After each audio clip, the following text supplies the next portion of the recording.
Hey everyone, and welcome back. You know we love to explore cutting-edge research here, and today we're going to tackle a question that's both super fascinating and kind of unsettling. Oh, I like where this is going. Lay it on us. All right, so Yes. are you ready for this?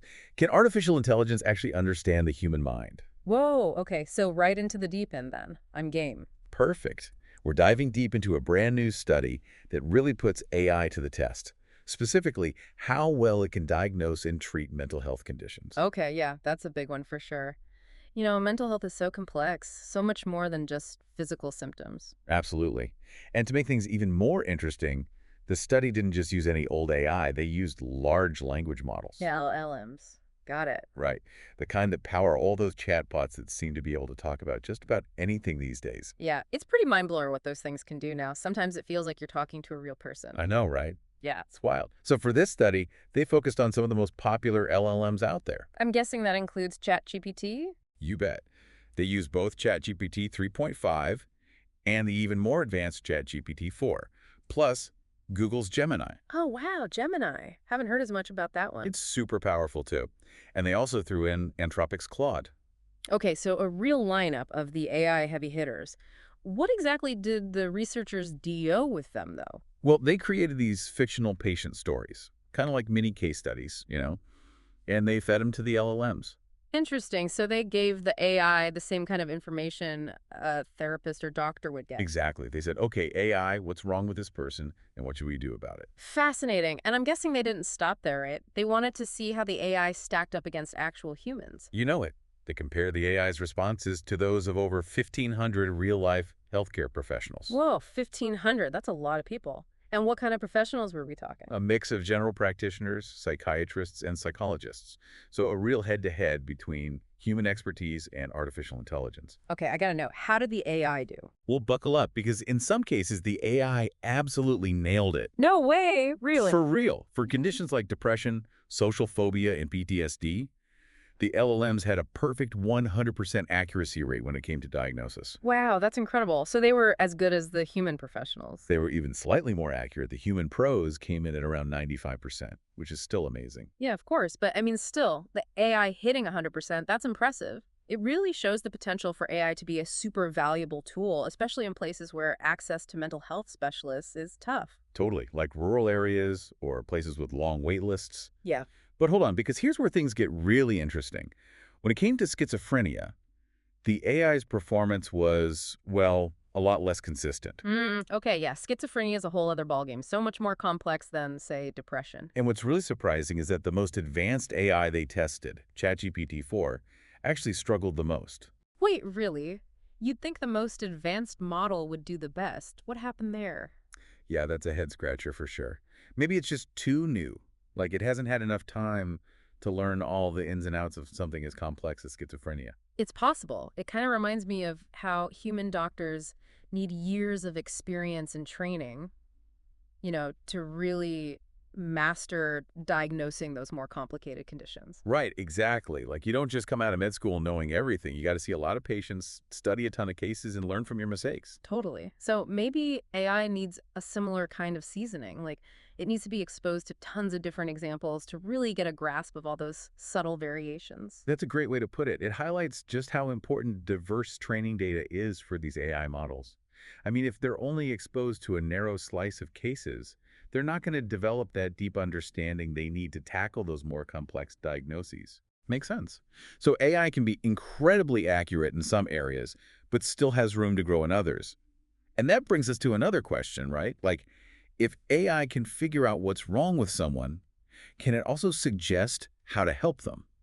What did the study reveal about treatment recommendations? Okay, so this is where things get really fascinating.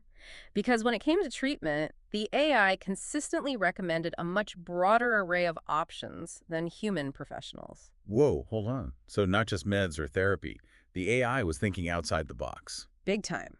It seemed especially into things like talking to family doctors, hooking up with counselors, and even using phone support services, stuff that doesn't always come up in a traditional mental health setting. Hmm. That's interesting. It's almost like the AI is putting a big emphasis on having a good support system in place. Right. Like maybe it's picking up on the fact that social connections and feeling supported are crucial for mental well-being, things that maybe sometimes get overlooked in a more clinical approach. Yeah, I see what you mean. It's almost like the AI is taking a more holistic view of mental health. Like it's saying, Yeah. hey, it's not just about fixing what's broken in your brain, it's about creating an environment where you can thrive. Exactly. And the thing is, the LLMs were recommending these support systems a lot, Dee, sometimes even more than the general practitioners themselves did. Whoa, that's kind of mind-blowing. You'd think the human doctors would be all about those kinds of preventative measures. You would, but I think it speaks to how AI might help us shift our thinking about mental health care. Move away from just treating symptoms to really focusing on building resilience and well-being.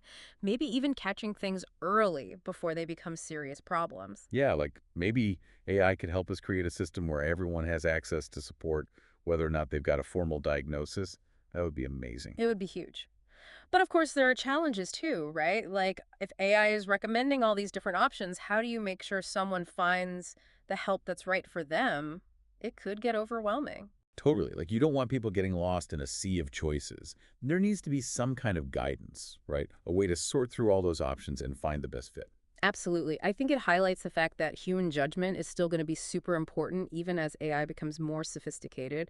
It's not about replacing human therapists or doctors. It's about using AI as a tool to enhance what they do. Yeah, AI can analyze mountains of data and spot patterns, but it can't replace that human connection, that empathy and understanding that are so crucial in mental health care. Huh.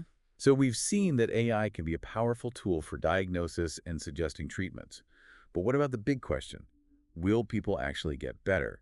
Here's where the study takes another fascinating turn. Yeah, so the study also looked at prognosis, and Okay. basically the likelihood of someone recovering.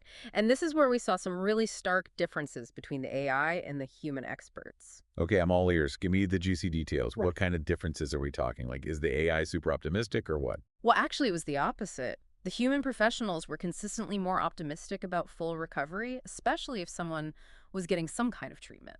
Okay, yeah, that makes sense.